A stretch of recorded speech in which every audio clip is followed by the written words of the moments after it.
نحمدہ و نصلی علی رسولہ الکریم۔ عزیزان محترم، میں Muhammad Aslam Dode, chairman Liberal Party Pakistan, آپ سے مخاطب ہوں اور آپ دیکھ رہے ہیں Liberal Party Pakistan YouTube channel. پیش خدمت ہے پروگرام سیرت النبی صلی اللہ علیہ وآلہ وسلم۔ عزیزان محترم، ہمارا آج کا موضوع ہے سابقہ موضوع کی طرح دعوت اسلام، اور عنوان ہے حضرت ام عبیس صحابیہ رضی اللہ تعالی عنہ کا واقعہ۔ عزیزان محترم،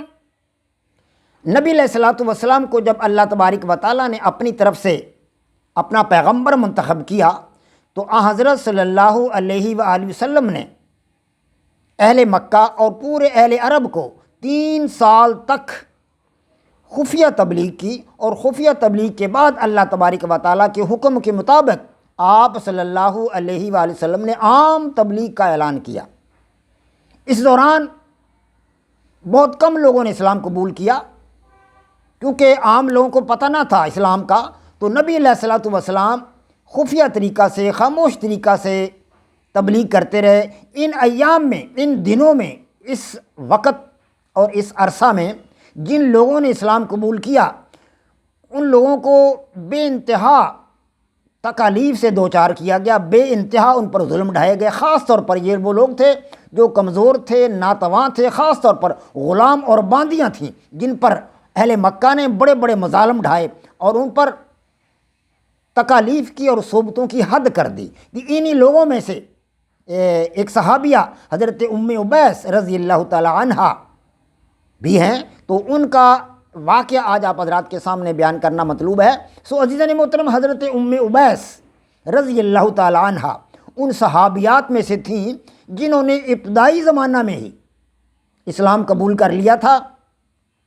اور سرکار دو عالم حضرت محمد مصطفیٰ صلی اللہ علیہ وآلہ وسلم کی آغوش امن اور دامن محبت میں پناہ لی تھی۔ اسی پاداش میں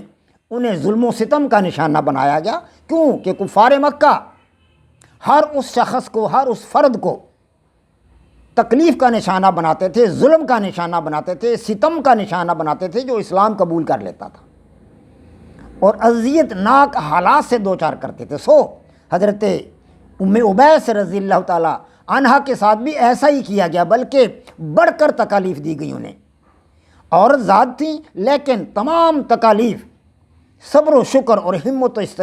استقلال کے ساتھ برداشت کی۔ یہ قریظ بن ربیعہ بن حبیب ابن عبد شمس کی زوجہ تھیں،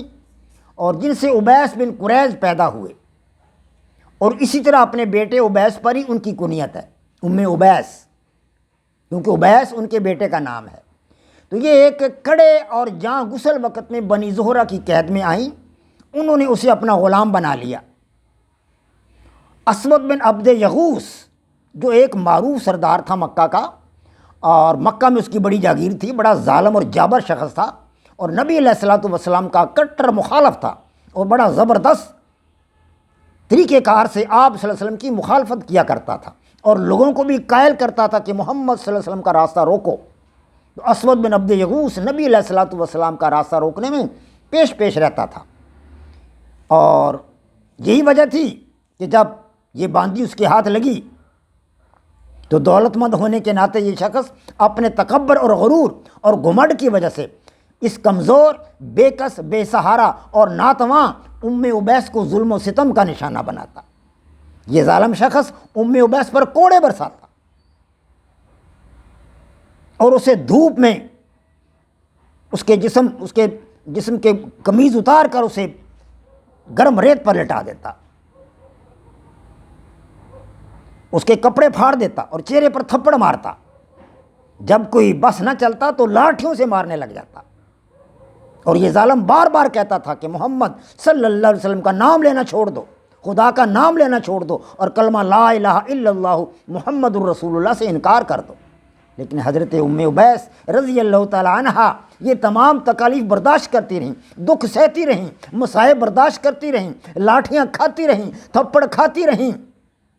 اور برہنہ جسم گرم ریت پر لیٹ کر اپنا وقت پاس کرتی رہیں، تکلیفیں برداشت کرتی رہیں، لیکن اللہ کے پیارے حبیب حضرت محمد مصطفیٰ صلی اللہ علیہ وسلم کا ساتھ نہیں چھوڑا، اور کلمہ لا الہ الا اللہ کو زبان سے ذرہ برابر بھی ایک لمحہ کے لیے بھی نہیں ہٹایا۔ لا الہ الا اللہ محمد رسول اللہ کی آواز، صدائے بازگشت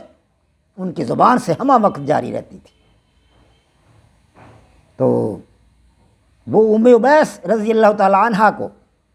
عبد یغوث جو تھا اسلام سے دور کرنا چاہتا تھا، لیکن ظلمت کے اس دور میں امن و آشتی اور پیار و محبت کی جو شمع رسول اللہ صلی اللہ علیہ وآلہ وسلم نے روشن کر دی تھی، عرب کے غریب کمزور ناتواں لوگ، غلام اور باندیاں جوک در جوک اس شمع رسالت کی طرف پروانہ وار بڑھتے آ رہے تھے۔ دین اسلام سے انہیں دور کرنا تو درکنار، اور ظلم و جور سے یہ غریب اور کمزور لوگ اپنے منہ سے اف تک بھی نہ کہتے تھے، تکلیفیں برداشت کرتے تھے، لاٹھیاں کھاتے تھے، کوڑے کھاتے تھے، برہنہ جسم گرم ریت پر لیٹ جاتے تھے، ان کے سینوں پر پتھر رکھ دیا جاتا تھا، لیکن وہ اف تک بھی نہ کہتے تھے۔ کلمہ چھوڑنا تو بڑی دور کی بات ہے، محمد رسول اللہ صلی اللہ علیہ وسلم کا ساتھ چھوڑنا تو بڑے دور کی بات ہے، اف یہ لفظ بھی ان کے منہ سے نہیں نکلتا تھا۔ تکلیف کو جب اپنے عزم و ہمت کے ساتھ، استقلال کے ساتھ،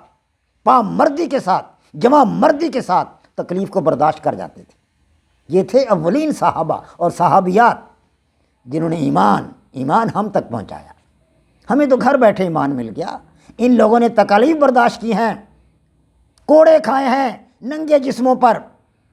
اور گرم ریت پر انہیں ننگا کر کے لٹایا گیا، برہنہ کر کے لٹایا گیا، تکلیفیں دی گئیں، لیکن اللہ تبارک و تعالیٰ کے حبیب حضرت محمد مصطفیٰ صلی اللہ علیہ وآلہ وسلم کا ساتھ نہیں چھوڑا۔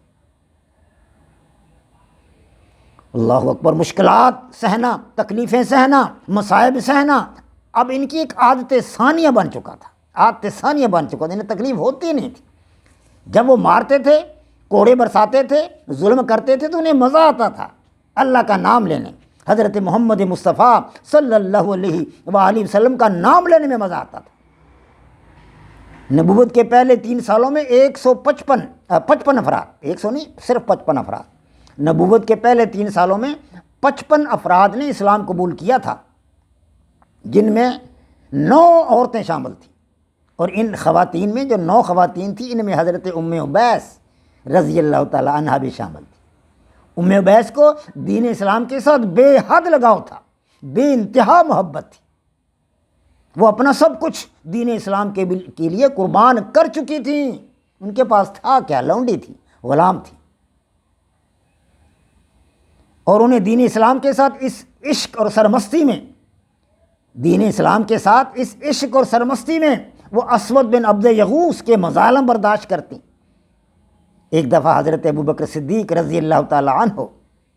نے ان کی تکلیف دیکھی تو انہیں خرید کر آزاد کر دیا، حضرت ابوبکر صدیق رضی اللہ تعالی عنہ شہزادے تھے اسلام کے، جواں مرد تھے اسلام کے، بہت سارے لوگوں کو آزاد کروایا، اپنے مال سے، اپنی جائیداد سے، اپنے اثاثہ سے۔ غلام کو خریدتے، باندی کو خریدتے اور آزاد کر دیتے۔ اللہ تبارک و تعالی ہمیں حضرت ابوبکر صدیق رضی اللہ تعالی عنہ اور حضرت ام عبیس رضی اللہ تعالی عنہا ان کے نقش قدم پر چلنے کی توفیق عطا فرمائے۔ وما علینا الا البلاغ۔ پاک فوج زندہ باد، پاکستان پائندہ باد۔